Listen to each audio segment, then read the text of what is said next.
கதவு திறக்க போறியா இல்லையா? ப்ளீஸ் ஒரு நிமிஷம் நான் சொல்றத கேளுங்க. சின்னதா ஒரே நிமிஷம் ப்ளீஸ் சின்னதா, நான் சொல்றத கேளுங்க.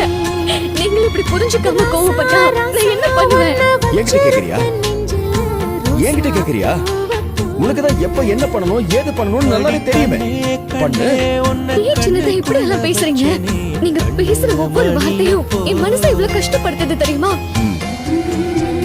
என்ன பண்றதுமா? எனக்கு உன்ன மாதிரி எதுவும் சொல்லாம பேசாம மனசை கஷ்டப்படுத்த எனக்கு தெரியலையே. நான் உங்ககிட்ட எதுவும் சொல்லக்கூடாதுன்னு இல்ல. என்ன மாமா அதை இது உன்ன மாமா சொல்லக்கூடாதுன்னு